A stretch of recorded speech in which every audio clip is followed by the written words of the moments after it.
Jamie DeWolf was introduced to Scientology at the age of 6, which is no great surprise, as he is the great-grandson of the Scientology founder, L. Ron Hubbard. Today, though, Jamie is one of Scientology's most ardent critics, and Jamie's on the line. Good afternoon to you, Jamie.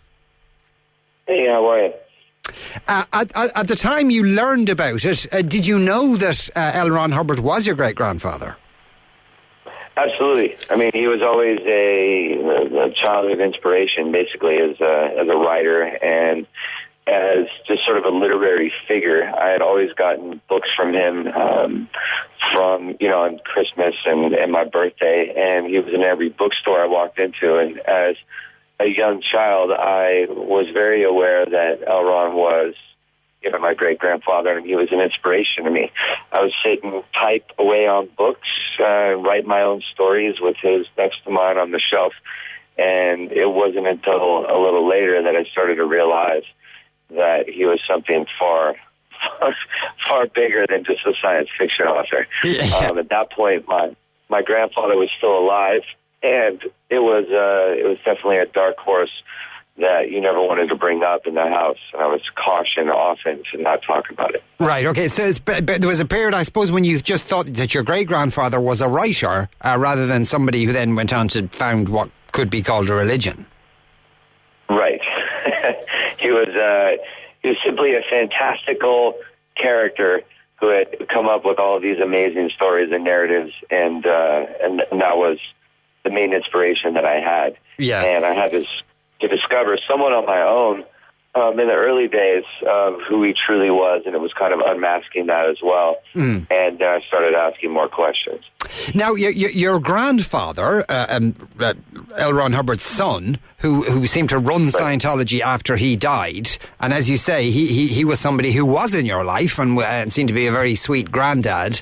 And when you say you were warned off mentioning it, was this a kind of a in your family that you really didn't want to talk about this? And if so, why? Well, at that point, he was still actively at war with his father. That in the early 80s, late 70s, early 80s, at that point, he was still at war with his father. He was trying to flush him out of hiding. He had all kinds of enormous court cases going on. He was being tailed constantly by private detectives, harassed by all sorts of Scientology goons coming after him, breaking into his house, taking pictures of his children, all sorts of threats back and forth. He was working with different authors. And I think it was just nobody wanted, little old me poking around, asking questions when, in his house when he was already at war every day of his life. And at that point, it was also starting to become very sick with diabetes. He ended up having an entire foot amputated due to diabetes.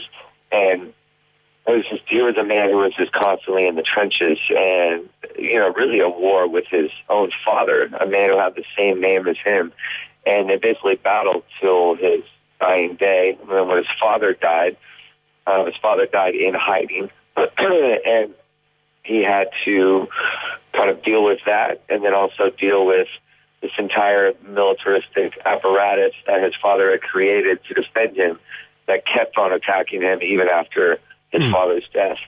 That way of attacking your grandfather, am I incorrect here, but your grandfather had actually designed that system?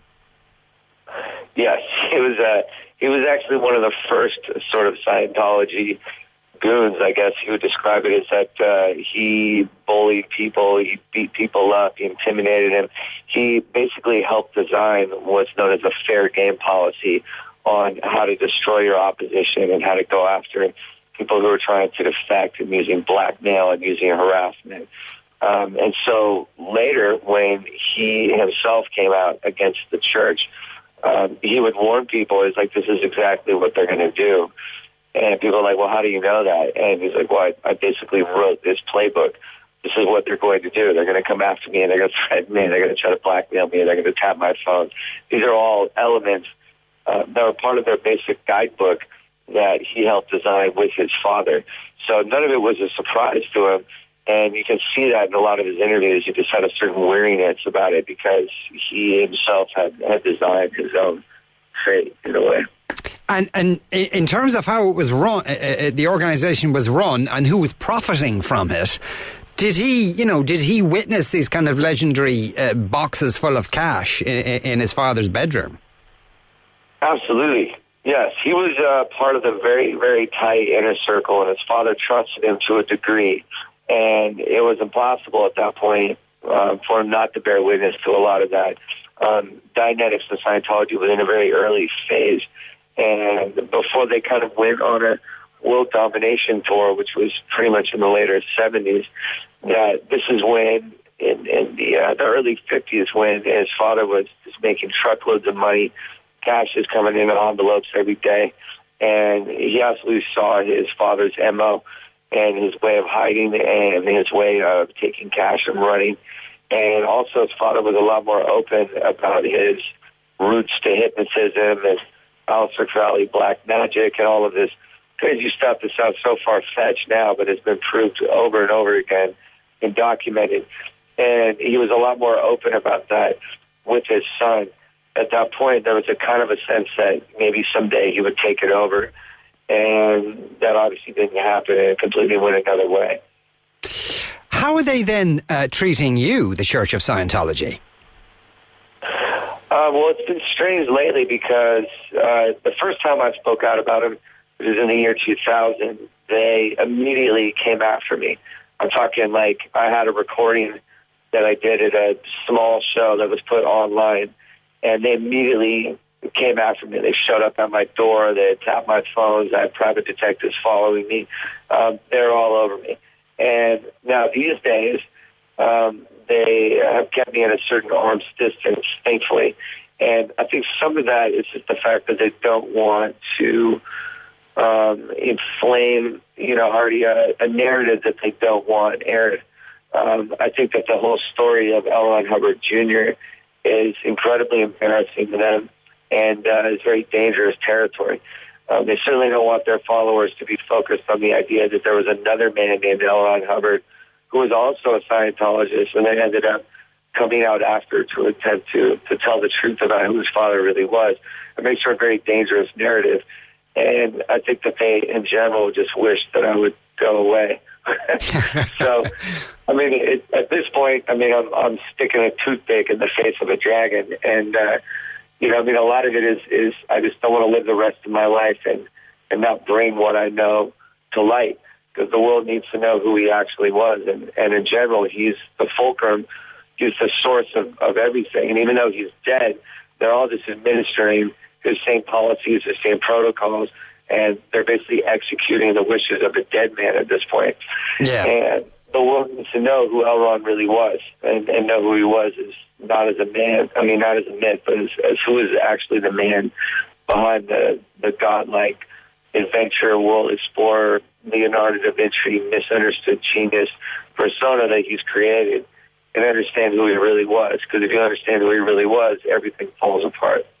The church itself, the Church of Scientology, do you think it's in trouble? It seems, even though, as you say, they have pursued these various bullying tactics, they've been very litigious over on this side of the Atlantic, but it seems as if there seems to be a head of steam. Loads and loads of people are writing books and forming organisations and trying their very best to expose the organisation. Do you think it's a matter of time for them? Well, they have endless, inexhaustible amounts of money, and that's not going to go away. And I've been talking a lot with ex-critics about this, is that, in general, their entire structure is that they're a pyramid scam that sells secrets. With the Internet running rampant, that all of their secrets are now online and accessible with just a mouse click. So they have no more secrets to sell. They can't add to their canon. They can't add new doctrines. They can tweak what they have, but it's written intrinsically in the DNA that they cannot alter what L. Ron Hubbard has written. So at a point that they're stuck with Xenu, they're stuck with these OT levels, they have no more carrots to dangle for anybody else.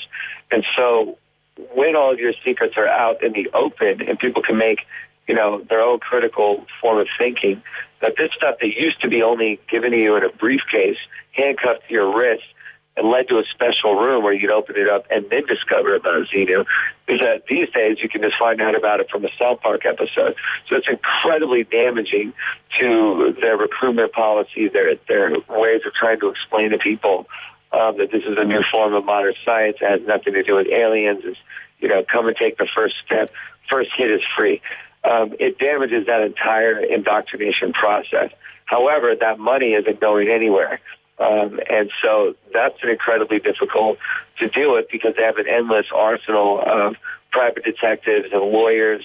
And the issue is, I think now, is that you're having, with Elrond gone, is that David Miscavige is sort of running it almost as a CEO at this point.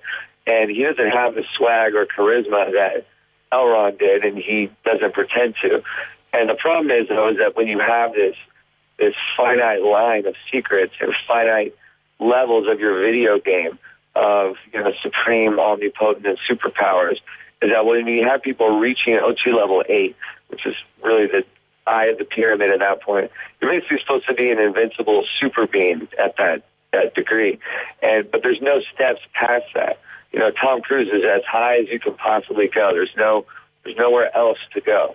And so the problem is that when people have been in for 30, 40 years at this point, well, if they start to leave, part of it is because they've seen the end of the line. There's nothing else to offer.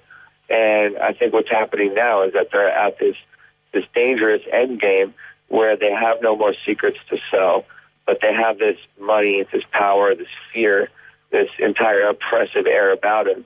And so a lot of people are really concerned as to what's going to happen next. There's been talks of, well, if it's going to collapse, how would it collapse? And they certainly are not known for going quietly into the night. That's for sure. Not when all that money at stake. I'm pretty sure that they're going to go swinging down to the last moment. And I think that there's a certain element of fear that people have in wondering what happens when the jig is up and that they are literally backed in the wall and the house is on fire. What's going to happen then? Because Elrond, certainly, when he was backed in the wall, he fought tooth and nail against everything there was. I mean, he broke into governments across the nation. He went on the lam. He went into hiding for over 10 years. This is someone who does not know how to back down. And in the DNA of Scientology itself is always attack the attackers. And there's nothing within Scientology that is any form of concession or any form of defeat. They won't allow it. So they're going to go down swinging tenaciously at anybody who comes after them. And for the most part, for the past 3-4 decades, is that they've won. They've absolutely just destroyed life after life and destroyed opposition and instilled such cold fear. And major media outlets, Time Magazine and New York Times, and I can't even tell you the amount of people that have backed off from stories and just won't even go there because they're just like, it's not worth it. They're like, life is too short. Why don't you want to take these guys on? Because they make your life hell. That's their whole goal, is to just absolutely come at you in 5 fronts at once. Yeah, well, we shall see. Jamie, thanks a million for talking to us today. That's Jamie DeWolf. Jamie is a writer, poet, film